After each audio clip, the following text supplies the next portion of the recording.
Hello Peter, and welcome back to another video.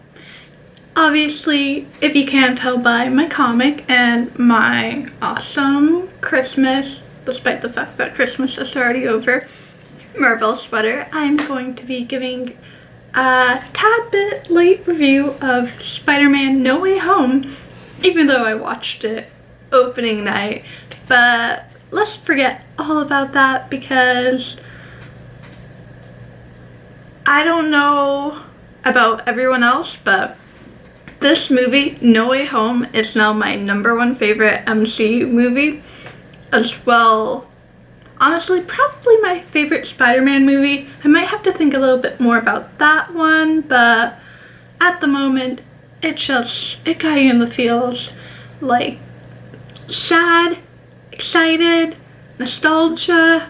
Just, oh my god, I was feeling everything throughout the movie. But I'm gonna try to make this not a whole jumble mess of a review because there's just so much that happened in the film, and I've seen it 2 times now. I want to see it a lot more, but the second viewing I noticed even more details in it, so it's like a spider web. Maybe there's more and more details to it. I might just be bullshitting that, but anyways, plot-wise, the film had such a great plot with the whole, with great power comes great responsibility, that amazing speech, not really, more like the line that came from Aunt May, which really cemented this Peter Parker, Tom Holland's Peter Parker, as Spider-Man, not just, as people are calling, Iron Boy Jr., I believe. We actually get to see him develop into the Spider-Man that we've seen in Tobey Maguire's film and Andrew Garfield's films, where they take up more responsibility to this mantle, and Peter Parker is actually facing consequences. Not that he didn't in the previous films. Obviously he did, but in No Way Home, he suffered a lot, which is honestly on par to what Spider-Man has to go through, and it was just seeing him, despite the fact that Willem Dafoe, who did such a fucking phenomenal job as Green Goblin, they better give him a Joker movie, whether animated or live action.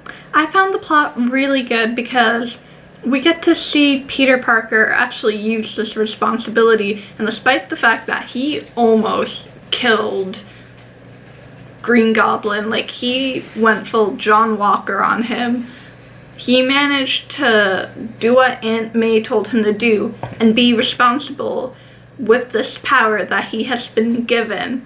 And it was just really interesting. It wasn't just like, oh, he's fighting these big bads and then he's sending them back to their deaths.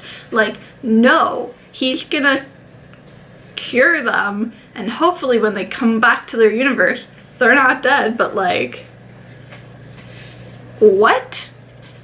I don't know if I expected that to happen in the plot. I think I just thought, oh, he's gonna be fighting bad guys and having to like send them back to the universe, and then Tobey Maguire and Andrew Garfield, if they actually show up, will be there for like 5 minutes for the final fight sequence. But no, it was a long time that they were in the movie, and I was genuinely surprised.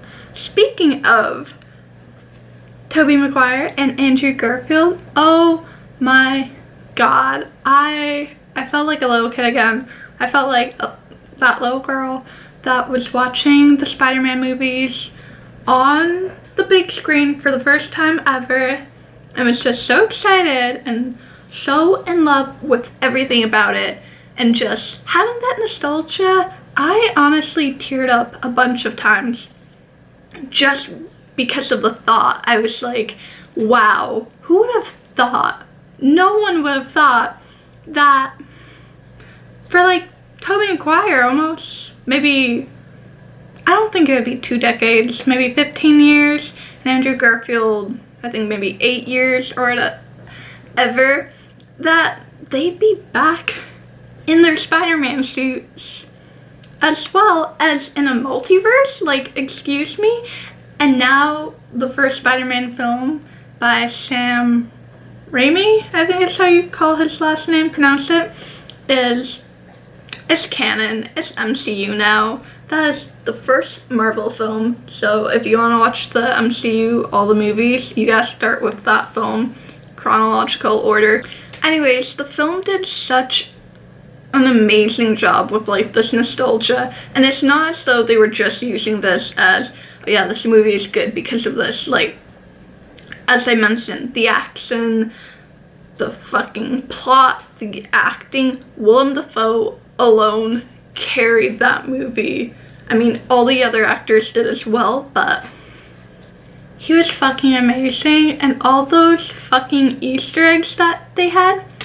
You know, I'm something of a scientist myself. Are you fucking kidding me?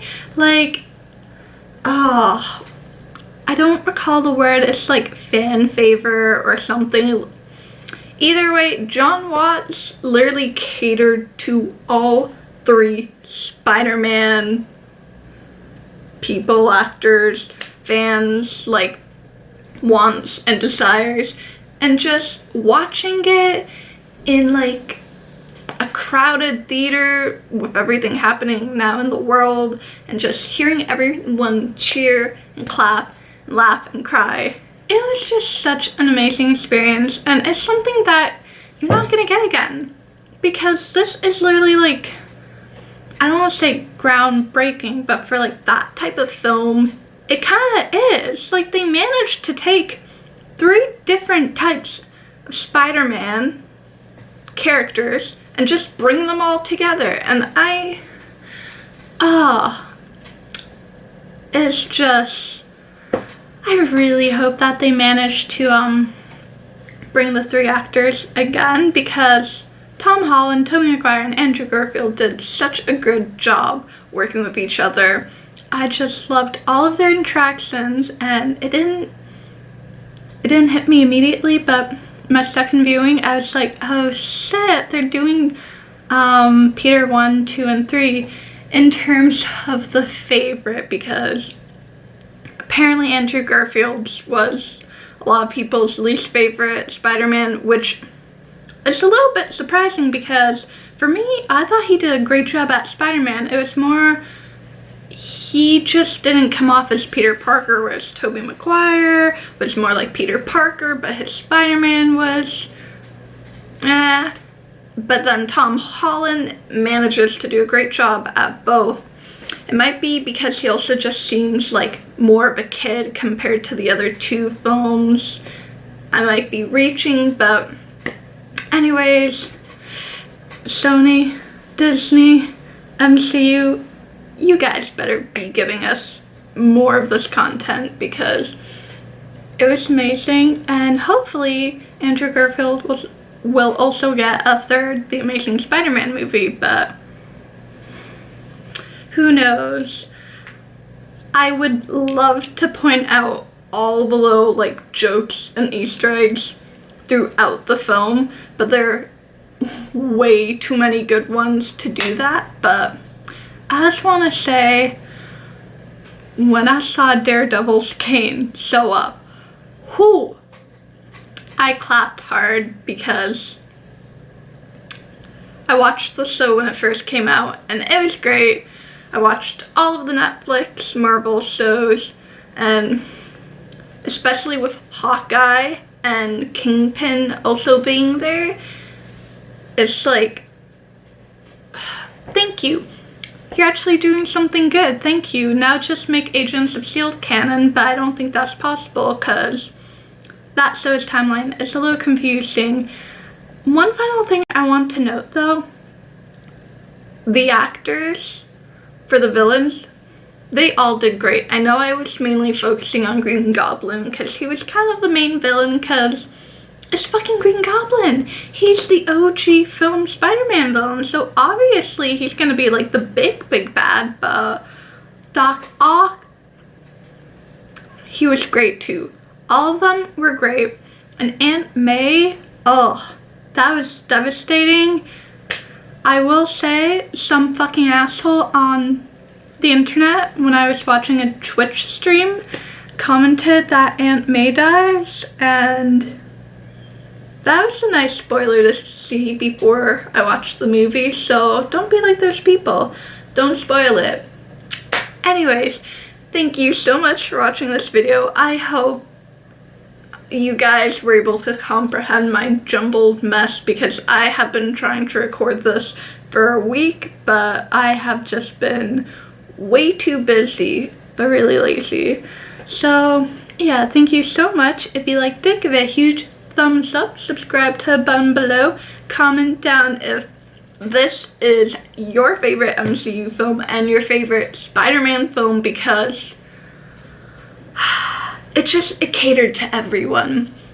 Like, the nostalgia I got. I literally watched the movie, the third Spider-Man of the Tom Holland's trilogy, in the same theater that I watched the third movie of the Tobey Maguire Spider-Man trilogy, so the nostalgia hit hard for me. But yeah, let me know, and I'll see you next time.